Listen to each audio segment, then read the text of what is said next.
O capítulo começa no paraíso. DeBlanc e Fiore continuavam com a conversa de antes sobre seu fracasso no trabalho. DeBlanc dizia que a culpa não era totalmente deles. Afinal de contas, os serafins, que eram a classe mais poderosa de anjos que poderiam estar no comando, não fizeram nada.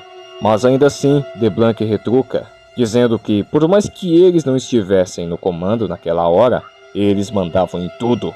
São eles que faziam todo aquele lugar funcionar, os manda-chuva da parada, e que se eles mandam, eles têm que obedecer. Fiore achava a fala de seu irmão bastante amarga. Aí ele argumentava: Tá bom, vamos imaginar se o cálice começar o Armagedon. Vamos imaginar os serafins batalhando contra os Gênesis. Eles controlam tudo, desde o céu até a terra. E que tudo que eles precisavam para simplesmente começar com tudo era uma mera desculpa, um mero deslize. Após anos e anos e anos preservando uma linhagem. E ele também pergunta: por que você acha que eu mando em que Pilo acordasse o santo dos assassinos, hã? E Fiore em seguida pergunta: então, você tá sugerindo que ele era um espião do cálice? E LeBlanc fala: não, ele era muito animado pro meu gosto, muito limpinho, bom demais pra ser verdade. E Fiore falava: é óbvio, ele era um anjo do senhor, o que você esperava, que ele vendesse crack? LeBlanc dizia que ainda assim não confiava nele, mesmo que não tivesse provas. O cara mandava literalmente um confia. E para concluir, ele falava: o paraíso tá uma merda mesmo. E bem, a cena corta pros abobados e o nosso vampirão tava papando ali. A Tulipa desesperada falava: Jesse, faz alguma coisa! Aí depois o Jesse pergunta: mano, por que você fez isso, cara? E o Cassidy falava: não, eu tava com fome. E aí a ficha caía pros dois, ele era um vampiro. O Jesse não estava acreditando naquilo e o Cassidy falava em seguida: falou um normal, né? E todos os acontecimentos passados envolvendo o Gênesis, o Cassidy jogava na cara. E ainda deixava escapar que a Tulipa estava armada. E aí em seguida o Cassidy continuava, mas ele ordenava para parar. E depois disso o Cassidy não gostava nem um pouco daquilo. E aí os dois discutiam bonito por causa disso. Mas então, após ser chamado de aberração por Jesse, ele dava no pé. A cena corta para uns policiais aleatórios, que estavam jogando conversa fora, blá blá blá. Quando do nada o santo dos assassinos aparecia, e os policiais exigiam-lhe satisfações. Mas ele não gostava muito não. Mas, incrivelmente, ele perguntava de forma educada: por acaso se incomodam se eu ouvir o seu rádio? Um dos policiais não gostava daquilo e xingava ele, e antes de qualquer coisa, tomava um balaço, e o santo dos assassinos o ameaçava, dizendo para que ele ficasse pianinho. Ela olhou para mim, eu olhei para ela, e bem, depois disso, o Zombie era chamado, e o agente do FBI falava: nossa, parece que o Hugo não estava tão louco assim, né? Eles estavam interrogando um dos caras que estava brigando com o Jesse e o Cassidy, contando que um cara vestido de padre bateu nele, e um maluco mordeu o pescoço do outro. E que tudo aquilo se encaixa perfeitamente com o que Hugo havia falado. Agora, sabendo que era tudo verdade, era só meter a mão na massa. E depois de uma pequena discussão, um dos policiais chamava a atenção dos dois. Era a respeito de um chamado há 10 minutos atrás, onde o tal matador de tiras foi encontrado. Onde rolou um tiroteio e o cara deu no pé. E dessa vez, o delegado contrariava o agente do FBI, tratando aquela situação com extrema seriedade. E ainda por cima, pedia para chamarem o Hugo de volta. A cena corta justamente para ele e ele continuava a ignorar o seu filho, que só estava querendo conversar com ele numa boa. Mas por mais que tentasse, ainda continuava a ser ignorado. Até que, ele recebia uma ligação. E era a respeito de... vocês já sabem. E aí ele conversava com o xerife a respeito disso e tudo mais. E aí o Eugene tinha uma ideia brilhante. Ele saía pra fora e entrava no carro de seu pai sem ele saber. Na sequência, a cena corta para Tulipa e Jesse. Tulipa estava muito preocupada, mas Jesse só queria descansar e falava que ela também devia fazer isso.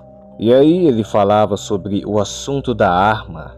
Tulipa meio bolada a pegava de sua bolsa. E o Cassidy plantou a sementinha do mal, hein? Que os dois ali estavam questionando um ao outro que não sei o que. Ela perguntava por que você virou padre. Aí o Jesse não respondia, falava: não é tão fácil assim, né? Mas em seguida a Tulipa falava: quer saber, deixa o Cassidy pra lá. Se vocês não tivessem brigado, a gente não estaria aqui, nesse buraco. Jesse falava que não era culpa dele. Mas ela pergunta: por que você tá protegendo ele? Ele respondia que estava se arrependendo de ter chamado Cassidy de aberração e que nunca havia julgado alguém como ele fez dessa vez. Mas Tulipa argumentava, dizendo que ele merecia, ele era um monstro.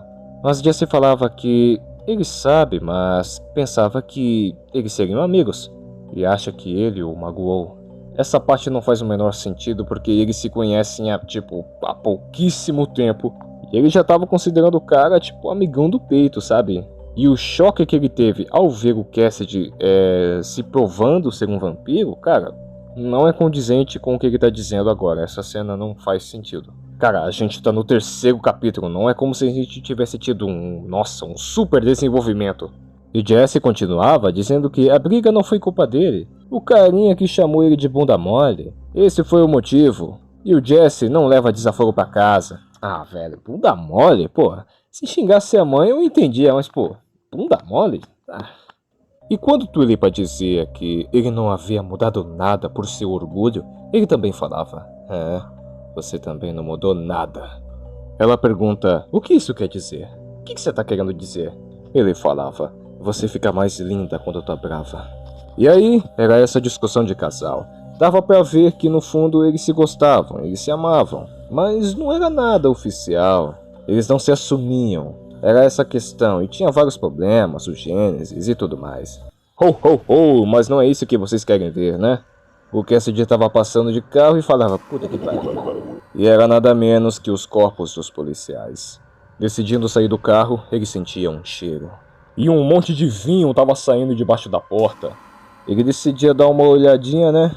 E holy shit, aconteceu uma matança boa aí, hein? E de repente, eles se encontravam. Como o cowboy aí dizendo: olá. Uma coisa engraçada é que na série tem 4 temporadas. O tempo todo o Santo dos Assassinos tá indo atrás do Jesse e de toda a galerinha dele, né? Mas na série eles nunca se encontraram. Não existe uma interação entre eles na série. É até estranho pensar nisso, né? Tipo, nossa, isso é algo que aconteceu só nas HQs. Caramba, né? Mas enfim, voltando aqui pros dois, o Cassidy perguntava: cara, por que você fez isso, seu louco? Ele respondia que é por causa que ele fez uma promessa pro cara lá fora. Ele se apresentava como o Santo dos Assassinos e disse que havia visto que o Cassidy estava com o pastor que ele estava procurando. E ele exigia respostas de onde Jesse estava. Aí o Cassidy falava assim: não, mas você não vai conseguir me ouvir. Aí o outro perguntava: mas por quê? E o Cassidy: é que você vai estar muito ocupado gritando. Aí o Cassidy prepara um shoryuken e toma-lhe um soco na cara. Mas tudo que ele conseguia era quebrar a sua mão e tomava um balaço bonito. E tá aí uma coisa exclusiva das HQs. Isso nunca aconteceu no seriado. Cara, isso é muito legal. E aí, os quadros seguintes são o Cassidy caindo, os Santos dos Assassinos deixando uma moeda que não existe mais como pagamento e indo embora. A cena voltava para Tulipa e Jesse de novo, e ela tinha acabado de sair do banho, e ela escutava o Jesse falando: puta merda! A princípio, ela achava que ele tinha batido a cabeça no armarinho, como ela mesmo tinha avisado, mas percebe alguma coisa errada. Era o Jesse olhando pro espelho e vendo literalmente uma visão infernal. Quando ele saía do banheiro, ela pergunta: o que foi? Ele responde que viu alguma coisa no espelho. Quando eles olhavam de novo, a Tulipa falava: mano, você é louco, cara, você é louco. Ele dizia que agora Gênesis era parte dele e que estava contando tudo para ele. Em seguida, Jesse lhe falava sobre a visão que ele tinha em sua cabeça, que era literalmente de um relacionamento proibido. Ele revelava para ela que esses dois não eram humanos, mas sim um anjo e um demônio. A princípio, Tulipa não acreditava, mas mudava de ideia quando Jesse relembrava tudo o que aconteceu anteriormente. E ela perguntava: tá bom, o que eles fizeram em seguida? E o Jesse respondia: fizeram sapecagens. A Tulipa dava uma zoada de quebra, né? Mas Jesse falava seriamente que a questão era que eles não poderiam fazer isso. O céu e o inferno estavam em guerra naquele tempo, e eles acabaram se apaixonando por algum motivo, e foram mortos por isso. E a criança nascida dessa união é literalmente uma nova ideia, algo que nunca tinha acontecido antes. Essa era a essência de Gênesis, uma nova ideia tão poderosa quanto as antigas, que seria a Palavra de Deus. Ou seja, poderia ser tão poderoso quanto Deus. E naquele momento, Jesse entendia por que o santo dos assassinos estava atrás dele e se arrumava muito apressadamente. E dizia que Genesis sabia de um segredo e que ele tinha que saber, mas só sabia que existiam mais 2 pessoas envolvidas nisso. Tulipa, mesmo com o pé atrás, resolvia segui-lo, mas antes de saírem, alguém ali já estava no aguardo deles. Era o Hugo que o rendia ali mesmo, e o desafiava a usar o seu poderzinho para que ele largasse a sua arma. Mas ele seria mais rápido que a sua boca e iria atirar nele. E para fechar, um anjo chamado Matias se aproximava de DeBlanc e Fiore, avisando que Jesse Custer sabia do santo dos assassinos. E assim se acabava o nosso capítulo 3.